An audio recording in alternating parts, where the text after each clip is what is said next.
આ તો કોઈ વ્યક્તિ જ છે. એ આપણા ગટુલાલાજીએ કે ભાઈ આપણે ત્યાં સૌથી પહેલા સ્વરૂપની સેવા શા માટે કરવામાં, ભગવાન કેમ પ્રકટ થઈ શકે? ભગવાન પ્રકટ તો પછી ભગવાનની મહત્તા પણ નહીં રહે ને. ભગવાન તો ભગવાન જ રહેવાના છે. તો પછી આપણે ભગવાન જો સરળતાથી આ રીતે મળી જાય કે ભગવાન જો સરળતાથી આપણા ગોદમાં આવીને બિરાજી જાય ખેલવા મને, તો આપણે બાળકને જેમ ટ્રીટ કરવા મળે, ભગવાન માનીએ જ નહીં. તો ભગવાન તરીકે આપણે માનશું જ નહીં, કારણ કે આપણી અવસ્થા એવી નથી. આપણી અવસ્થા એવી નથી ત્યારે ભક્તિ માર્ગની રીતથી ભગવાન પ્રકટ થાય છે. ભગવાન પ્રકટ તો થાય છે, પણ ભક્તિ માર્ગની રીતથી પ્રકટ થાય છે. તો ભક્તિ માર્ગની રીતથી કેવી રીતે પ્રકટ થાય છે? ભગવત સ્વરૂપ, એ ભગવત સ્વરૂપના રૂપમાં એ ભગવાન પ્રકટ થાય છે. એટલે શ્રી મહાપ્રભુજીએ શબ્દ વાપર્યો છે, ભગવત સેવાર્થમ તત્સૃષ્ટિ નંથા ભવે, તેમ નથી કીધું. ભગવદ રૂપ સેવાર્થમ તત્સૃષ્ટિ, ભગવાનનું જે રૂપ તમને મળ્યું છે, આપણને મળ્યું છે, જે રૂપ આપણને મળ્યું છે એની સેવા માટે આ પુષ્ટિ સૃષ્ટિ છે. ભગવાનનું રૂપ આપણને પ્રાપ્ત થયું, જે રૂપ આપણને પ્રાપ્ત થયું, પાષાણનું થયું, એ ધાતુનું થયું, વસ્ત્રનું થયું, હસ્તાક્ષરનું થયું, કે કઈ રીતે પણ ભગવાન આપણને પ્રાપ્ત થયા છે. ભગવદ રૂપ શબ્દ વાપર્યો છે, ભગવત સેવાર્થ નથી કીધું ત્યાં. ઘણા એટલે કે ભગવાન તો પ્રકટ થયા નથી, ભગવત સેવાર્થ સૃષ્ટિ હોય, પણ ભગવત રૂપ વચ્ચે રૂપ શબ્દ મહાપ્રભુ કે જે રૂપ તમને મળ્યું છે ભગવાન, જે રૂપે ભગવાન આપણને પ્રાપ્ત થયા છે, એ રૂપની સેવા કરવા માટે આ પુષ્ટિ સૃષ્ટિ છે. સારસ્વત કલ્પમાં ભગવદ રૂપ સાક્ષાત જે ભગવાન પોતે પ્રકટ થઈ નંદરાયજીના આત્મત તરીકે સારસ્વત કલ્પમાં પ્રકટ થયા હતા, ત્યારે પુષ્ટિ સૃષ્ટિ જે હતી એ ભગવદ રૂપની સેવા માટે, એ ભગવદ રૂપની સેવા માટે જ હતી. આજે આપણા ઘરમાં કોઈ વસ્ત્રજીના સ્વરૂપમાં, કોઈ ચિત્રજીના સ્વરૂપમાં, કોઈ પાષાણના વિગ્રહના સ્વરૂપમાં, કોઈ લાલનના સ્વરૂપમાં, કોઈ ઠાલા સ્વરૂપના કૃષ્ણનું કોઈ ને કોઈ રૂપ અત્યારે પણ આપણને મળી રહ્યું છે. એની સેવા કરવા માટે આ પુષ્ટિ સૃષ્ટિ અત્યારે ભૂતલ ઉપર છે. આને મહાપ્રભુ કહે છે ભગવદ રૂપ સેવાર્થમ તત્સૃષ્ટિ નંથા ભવે. એટલે કોઈ એમ કે પાછી ટેક્સ પાછી પ્રમેય રતાણુની ટેક્સ ક્યાં વહી ગઈ? પછી આમાં એવું ન થાય. પ્રમેય રતાણુની ટેક્સ છે આ, કે જેમાંથી પ્રમેય રત્નાણુનો પ્રપંચ વિવેક આવ્યો છે આખો, એની જ વાત છે આ. એટલે સમજવાની વાત એ છે કે પ્રપંચને સમજવું શા માટે જરૂરી છે? કે પ્રપંચનો દ્વેષ થઈ જાય, પ્રપંચ રૂપનો જો દ્વેષ થઈ જાય તો મુક્તિ પણ ન થાય ને અંધતમની પ્રાપ્તિ થાય. અંધતમ શું કામ પ્રાપ્ત થાય? ભગવાનનું રૂપ અને પ્રપંચ જગતનું રૂપ, આ જગતના રૂપમાં દ્વેષ કરવાથી આવું પરિણામ થાય છે કે અંધતમમાં પ્રાપ્ત થાય છે. અંધતમ પણ કેવી રીતે, એ પણ આપણે જોશું. અંધતમ કેવી રીતે? કઈ ખરાબ કામ તો નથી કરતા, જગતના રૂપથી જગતને મિથ્યા માનનારા શું ખરાબ કામ કરે છે, છતાં અંધતમ કેમ પ્રાપ્ત થાય? અંધતમ એટલે કે ક્યારેય પણ બહાર ન આવી શકાય એવું નરક. એ નરક એવું કે જેમાંથી ક્યારેય બહાર આવવાનો અવકાશ ન હોય. શ્રી ગુસાઈજી જે રીતે આજ્ઞા કરી રહ્યા છે, તસ્માત શિવલ્લભ વાક્ય તદુદિત વચનાદ અન્યથા રૂપયંતિ ભ્રાંતા એતે નિસર્ગ સિદ્ધસ્વરૂપતયા કેવલાંધંતમોગા. કેવલ અંધતમના એ પ્રાપ્ત થાય છે. અંધતમ શું? અંધતમનો અર્થ છે ભગવાનનું આનંદાત્મક રૂપ જે છે એ ભગવાનના આનંદથી, સ્વરૂપ કે ભજનના આનંદથી હંમેશા વિમુખ રહેવું, એ ભક્તિ માર્ગીઓ માટે તો કાયમ માટે નરક છે. મહાપ્રભુજીના વચનોથી વિરુદ્ધ ચાલનારા ભગવાનથી અને ભક્તિથી હંમેશા વિમુખ જ હોય છે. પૈસા સંપત્તિ એની સન્મુખ હોય, ભગવાનથી વિમુખ હોય તો એ નરક છે. સ્વર્ગાપ વર્ગ નરકેષ્વપી તુલ્યાર્થદર્શિના, ભાગવત કહે છે સ્વર્ગાપ વર્ગ નરકેષ્વપી તુલ્યાર્થદર્શિના. સ્વર્ગ કયો કે મોક્ષ કયો કે નરક કયો, ભગવાનની સેવા વિના તો અમારી માટે બધું સમાન છે. નરક કયો તો એ સ્વર્ગ મળે તો નરક જેવું છે, મોક્ષ મળી જાય કદાચ તો અમને ભગવત સેવા વિના તો, ભગવાનની સેવા વિના તો એ જો સ્વર્ગ, અપવર્ગ એટલે કે મોક્ષ એ પણ જો નરક સમાન હોય તો પછી ભગવત સેવા વિનાનું જે કંઈ પણ છે, ભગવત સેવા વિનાનું ભક્ત માટે ભગવાનને ભક્તિ ન હોય એવું બધું જ અમારી માટે કાયમ નરક છે. એ અર્થમાં કેવલાંધન તમોગાહ, કદાચ પ્રત્યક્ષ નરકમાં જાય કે ન જાય પણ ભગવાનથી કાયમ વિમુખ રહેવું, આનંદથી કાયમ વિમુખ રહેવું એ નરક છે. એ નરક તો પ્રાપ્ત અહીં જ થઈ ગયું. પછી દેહાંતર જે થવાનું હોય અહીં જ પ્રાપ્ત, અહીં જ દેખાય આવે છે. સ્પષ્ટ નરક દેખાય આવે છે કે એ ભગવાન ભક્તિથી તો વિમુખ જ છે. મહાપ્રભુજીની વાણીથી વિરુદ્ધ ચાલનારા એ ભગવાન અને ભક્તિથી તો અહીં જ દેખાય આવે છે કે સ્વર્ગાપવર્ગ નરકેશુ અપી તુલ્યાર્થ દર્શિન. એ અંધતમ તો ક્યારેય છૂટે નહીં એવું અંધતમ છે. હા, એનો મોહ ક્યારેય છૂટતો જ નથી, એમાંથી ક્યારેય બહાર આવી શકતા જ નથી. એટલે જગત રૂપનો દ્વેષ કરનારાને પણ આવું જ નરક પ્રાપ્ત થશે. શું કામ નરક પ્રાપ્ત થશે? કારણ કે ભગવાનનો અવતાર ક્યાં થાય છે? જગતમાં થાય છે. ભગવાન અવતાર લઈને ક્યાં પધારે? જગતમાં પધારે. બધી લીલાઓ ભગવાનની આનંદાત્મિકા, જે ભગવાનની જે લીલાઓ જે છે કે જેનું શ્રવણ કીર્તન કરવામાં આવે ને તો પણ એ ફલ પ્રાપ્ત થાય કે જે લીલામાં થયું છે. જે લીલાની સાથે રહેનારાને જે ફલ પ્રાપ્ત થયું છે એ ભગવાનની લીલાઓનું કોઈ શ્રવણ કીર્તન પણ કરે તો એ કીર્તનાત તે અપી તાદૃશાહ. જે વ્રજભક્તો લીલાનું સ્મરણ અત્યારે આપણને કરીએ તો વ્રજભક્તોને જે આનંદ પ્રાપ્ત થયો છે એ લીલા પણ એની એવી છે કે જે અત્યારે પણ આપણને એ આનંદમાં મગ્ન કરી શકે. તો એ તો જગતમાં જ થાય છે આ બધી લીલા. તો જગત જ જો અસત હોય, મિથ્યા હોય તો જગતમાં ભગવાનનો જે અવતાર થયો એ પણ મિથ્યા થશે. સાક્ષાત ભગવાનનું પૂર્ણ રૂપ, અખંડ પૂર્ણ એવો પ્રાદુર્ભૂતસ્સન કૃષ્ણ ઇતિ ઉચ્યતે. અખંડ પૂર્ણ રૂપ પણ ભગવાન સારસ્વત કલ્પોમાં, શ્વેતવારા કલ્પમાં અખંડ પૂર્ણ રૂપથી પણ આ જગતમાં જ પ્રકટ થાય છે.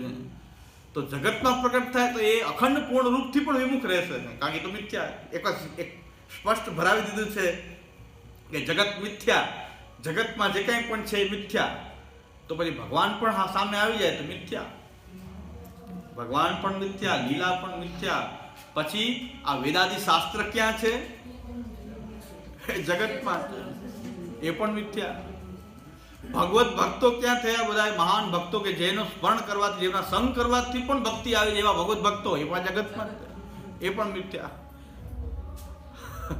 તો આ ભગવાનનો દ્વેષ કરવો એટલો ખરાબ નથી, એટલો જગતનો દ્વેષ કરવાથી ભક્તિ માટે જે કંઈ પણ જરૂરી બાબતો છે, ભગવત ભક્તો, ભક્તિ, ભગવાન, અવતાર, લીલા, બધું જ મિથ્યા છે.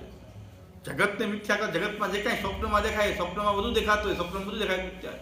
સોનાના સિંહાસનમાં આપણે બેઠા હોય ને હીરા માણેક મોતીના આભરણ પહેર્યા હોય, સોનાની થાળીમાં જમતા હોય, બધું મિથ્યા. એ કામનું કાંઈ નહીં. સવારે ઉઠીએ તો એ માટીના ઠીકરા જ હોય. તો જેને મિથ્યાત્વ કહેશે તો એ જગત આ બધી એને એવું જ લાગશે કે જે ભગવાને જે લીલા કરી એ બધી મિથ્યા. ભગવાનનું સ્વરૂપ કેમાંથી બન્યું છે? આ જગતમાં જ ના, કોઈ પ્રપંચના પદાર્થોથી જ બનેલું છે. ભગવાનનું રૂપ પણ એમાં બનેલું છે, તો એ પણ મિથ્યા છે. તો ભજનથી તો વિમુખ જ રહેવાનું. ભજનનું વારણ થઈ ગયું કે ન થઈ ગયું? ભજન માટે જરૂરી છે, ભક્તિ માટે જે કંઈ પણ જરૂરી છે, ભગવત ભક્તો, ગ્રંથો, લીલા, એનું જે શ્રવણ કીર્તન સ્મરણ કરવું તો ભગવાનની લીલાનું કરવું, ભગવાનના સ્વરૂપનું. ભગવાનનું સ્વરૂપે મિથ્યા, લીલા પણ મિથ્યા. જે ગ્રંથો દ્વારા જે શ્રવણ કીર્તન કરવાનું છે એ પણ મિથ્યા. હા, કારણ કે ભાગવત આદિ શાસ્ત્રો પણ મિથ્યા જ છે, કારણ કે જગતમાં પ્રકટ છે, બધું મિથ્યા છે. તો બ્રહ્મ સિવાયનું જે કંઈ પણ છે મિથ્યા છે. એ પ્રકારનો સિદ્ધાંત શુદ્ધમ ભજનમ વારયંતિ, એ શુદ્ધ ભજનનું એ વારણ કરી દે. બીજું મહાપ્રભુ કે જીવમ વ્યાપકત્વ મુક્ત હોય. આપણે જીવ વિવેકમાં જોશું, એક જીવને વ્યાપક કહીને પણ ભજનનું વારણ થાય છે. એટલે જીવ વિવેક કેવો પડશે, આગળ ચિત્ત પ્રકરણ કેવું પડશે. અહીં પ્રપંચ વિવેક એટલા માટે બતાવવામાં આવે છે કે જો મિથ્યા કહેવામાં આવશે તો શું થશે કે ભજનનું તો વારણ થઈ જ જશે, કારણ કે ભગવાનનું રૂપ જે છે મિથ્યા છે. અત્યારના શંકરાચાર્યજીએ, ગોવર્ધન મઠના અત્યારના શંકરાચાર્યજી નિશ્ચલાનંદજી સરસ્વતી, એમણે એકવાર એવું સ્ટેટમેન્ટ કર્યું, યુટ્યુબમાં છે, કે વલ્લભાચાર્યજીએ સુબોધનીમાં કાંઈ પણ નવું કહ્યું જ નથી, ખાલી નામ બદલાવી નાખ્યું છે. જે અમારી જે ટીકા છે સીધરી ટીકા, એમાં થોડાક શબ્દોનો ફેરફાર કરીને વલ્લભાચાર્યજી સુબોધની લખી નાખી. અત્યારના શંકરાચાર્યજીને પણ એવો વહેમ છે કે વલ્લભાચાર્યજીની સુબોધનીમાં કંઈ નવું નથી, ફક્ત સીધરી ટીકામાં જે શબ્દોનો જે ફેરફાર, અમુક શબ્દોનો ફેરફાર કરીને એ સુબોધની, અને સુબોધની નામ પણ અમારામાંથી લીધેલું છે મહાપ્રભુજીએ. એમની ગીતાજીની ટીકા સીધરી, ગીતાજીની સિદ્ધરાચાર્યજીની ગીતાજીની ટીકાનું નામ સુબોધની છે. કાંઈ વાંધો નહીં, નામ એક નામ તો અનેક જણાના હોઈ શકે, નામ ગમે આવી શકે, ચાલો. પણ સુબોધનીમાં કહેવાયેલું અર્થઘટન અને સિદ્ધરી ટીકામાં કહેવાયેલું અર્થઘટન એક છે. બે ટીકા વાંચ્યા વગર જ આવું કોઈ બોલી શકે. વિદ્વતામાં શંકા નથી, ચાલો એ વિદ્વાન છે, જાણકાર છે, બહુ શ્રુત છે, એમાં કોઈ સંશય નથી, એમની વિદ્વતા કે એમાં સંશય નથી, ચાલો. પણ એમનું જે સ્ટેટમેન્ટ છે સુબોધની વાંચ્યા વગરનું છે એ નિશ્ચિત છે. મહાપ્રભુજી સુબોધનીજીનો અભ્યાસ કર્યા વગરનું સ્ટેટમેન્ટ છે એ નિશ્ચિત કે વલ્લભાચાર્યજીએ નામ પણ સુબોધની અમારામાંથી લીધેલું છે. સિદ્ધરાચાર્યની ગીતાજીની ટીકાનું નામ સુબોધની છે.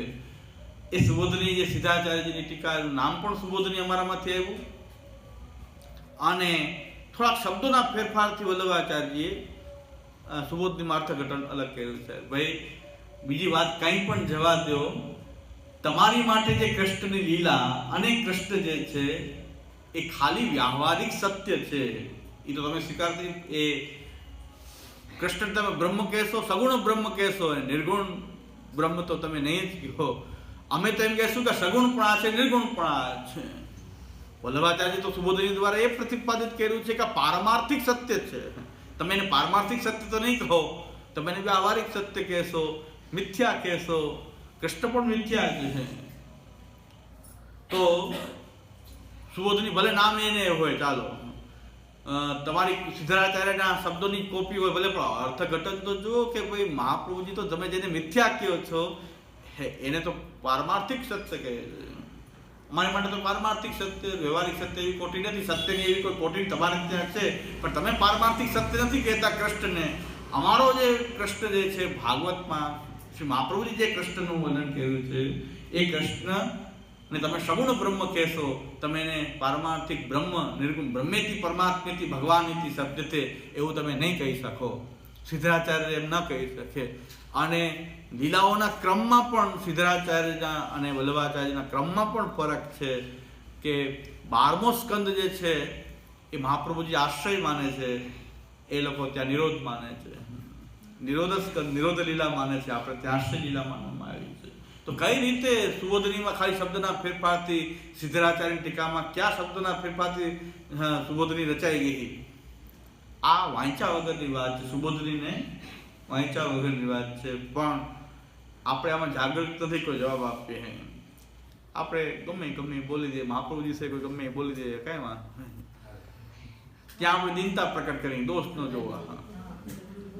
તથૈવ તસ્ય લીલેતિ મત્વઃ, ત્યાં કોઈના દોષ ન જોવાય. એટલે પણ આપણે સમજવું તો જોઈએ, ભલે જવાબ આપીએ કે ના આપીએ, પણ આટલું સમજવું તો જરૂરી છે કે આ રીતે કોઈ આપણને અત્યારે પણ માયાવાદ પાછો આપણી ઉપર પાછું આવરણ ફેરતા કે વલ્લભાચાર્યજી કોપી મારી છે એમ આપણા આચાર્ય માટે, આપણી સુબોધની માટે એવું જો કહેવામાં આવે તો કમસે કમ એટલું તો કહી શકીએ કે તમારે એ અધ્યયન કર્યા વગર બોલવાની વાત છે. મોટા મોટા લોકો પણ આ રીતે હવામાં ગોળીબાર કરતા હોય છે, ફેંકાફેંક કરતા હોય છે, એનું આ પ્રમાણ છે. બાકી એમના ધર્મનિષ્ઠામાં કે સનાતન ધર્મની નિષ્ઠામાં કોઈ સંદેહ નથી. ઉત્તમ વ્યક્તિ છે, સારા વ્યક્તિ છે, આદરણીય છે, એમાંય વાંધો નથી. પણ આ વસ્તુ જે સુબોધની માટે એમણે જે કહ્યું છે એ થોડોક શાંકર વેદાંતનો અભ્યાસ આપણે હોય તો આપણે કહી શકીએ કે શાંકર વેદાંત અનુસાર સિદ્ધરાચાર્ય જે ભાગવતનું વર્ણન કર્યું છે એ સાકાર બ્રહ્મવાદ અનુસાર શ્રી મહાપ્રભુજીનું અર્થઘટન એમાં કેટલું અલગ છે.